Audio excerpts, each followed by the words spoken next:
Eve, you are a lifesaver. Thank you so much for dinner. Listen, talk is cheap. You guys just remember me when you hit it big with this new drug here. How's it look? Well, I'm just plugging in an estimate of fees on each dose and how many hospitals will be likely to use it. You're kidding. Now, if this drug works, it is going to be a miracle for the people that it helps. Not to mention, it will create a miracle bank account for the original researchers. So we'll be making miracles and great money. It's not a bad combination.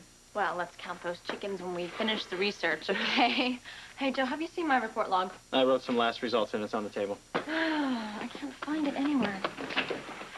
Wexler, you have been holding out on me, although the work you've done thus far is quite good. Sir, that book is filled with personal observations and preliminary reports.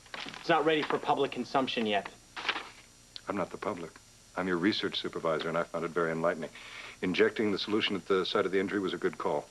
It increased the concentrations of the growth factors you've been using. You had no right to take that book without our consent. That's practically a personal journal.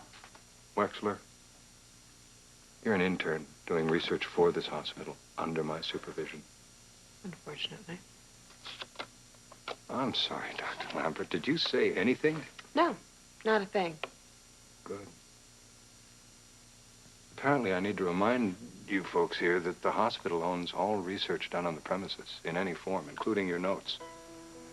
And I will expect a regular report, including personal observations. Those are the rules, Wexler. If you can't handle it, I'd be glad to find somebody to turn the project over to. Problem? No problem. Good. Because you have no choice.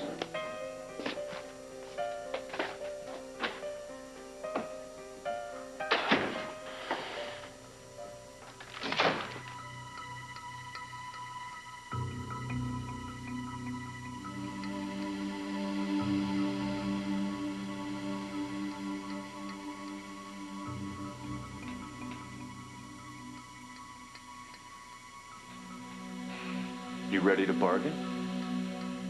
I don't see you holding any cards, bro. Well, you're the one who taught me to always come prepared. We never made it through Boy Scouts, but I took that motto to heart. You can't do anything from that chair I put you in. You didn't think I'd come in here without a backup plan, did you, Bobby? Come on over here, Eric. Let's do it. So these nice people can go home. This is supposed to be a trade, not a massacre. And my name is Matt. Don't move, baby. Let's do it. I've actually been praying for this day to come. I'm ready whenever you are.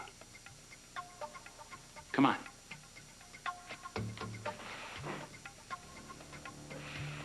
That's close enough. Hey, the hands. Watch the hands!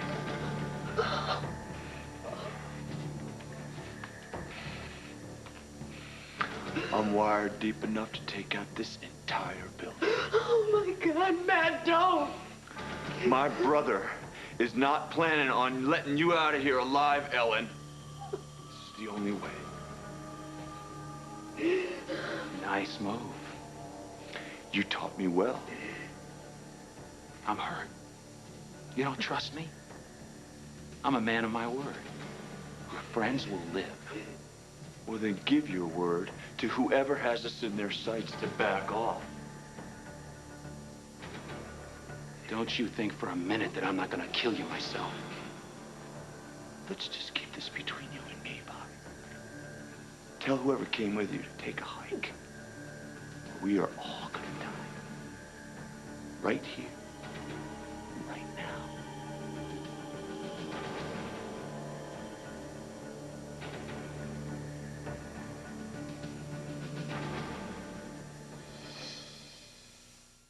I'm proud to say that Port Charles will soon be celebrating our first anniversary, and it's been one wild and bumpy ride. During the past year, we certainly have shared in some of Lucy's more wacky escapades, and she couldn't have done it without you. Thank you, our loyal viewers, for helping us make history. We celebrate 1998, the year of the soap.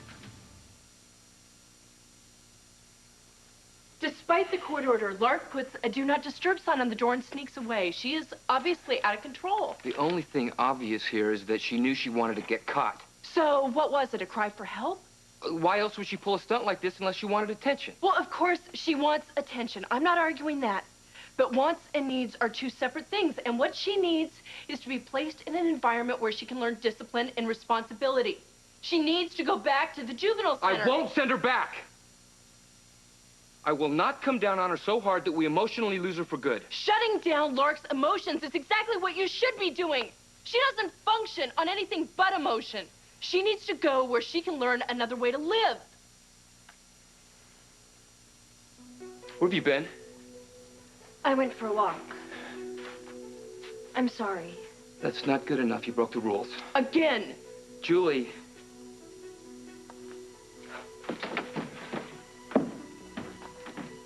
You're grounded. Come on, Frank. I did my homework. I did my volunteer work at the hospital. I just needed to get some fresh air. You go to school, you go to community service, you come home, nothing else.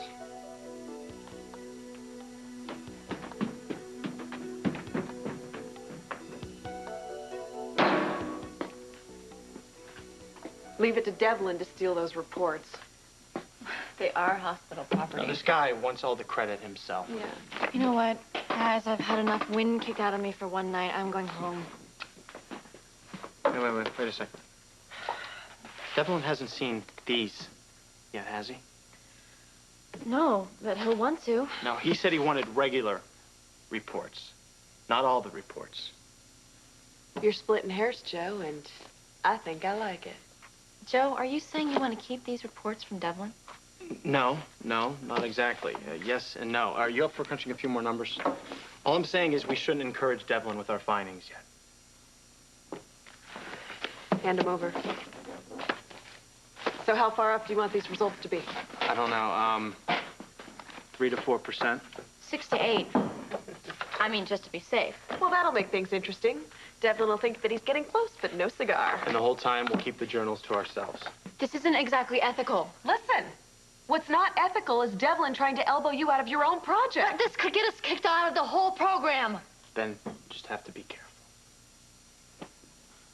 I don't need you offering your 2 cents when it comes to me and Frank. You and Frank, you're not a couple. You're his foster child, and as long as you're living in my apartment, I'll give you my opinion whenever I feel like it. You're trying to turn Frank against me. If Frank is disappointed in you, you accomplish that all by yourself. I should have seen it before. You're jealous because Frank wants to take care of me.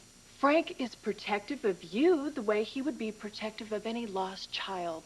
I am not a baby. That's exactly what you are. Well, an overgrown baby who doesn't know how to be a responsible person. And I suppose you think you're going to teach me? Oh, at this point, I'm not interested in teaching you how to tie your shoes.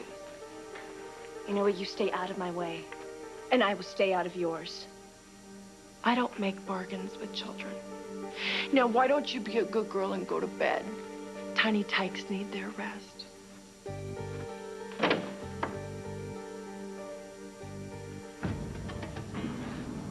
Be very careful, buddy. You're in the crosshairs right now. Call him off. You're not gonna blow us up. You don't have the guts. Please don't test him. Shut up! You're gonna die tonight, Matt. Don't take your friends with you. You're not a killer. You never were. You willing to bet on that? You know, when I was a kid, I used to look up to you, Bobby. But you never really knew me. Don't make that mistake again. You're bluffing. If I am gonna die, I want my friends to be safe. See, I'm just gonna try to keep this simple. Nothing crazy, nothing heroic. How are your friends gonna be safe with you strapped to take out the whole building? I don't think you're gonna do it. You care too much. That was always your problem. Come on. Come on. Bobby, 9 o'clock. Get down, Ellen!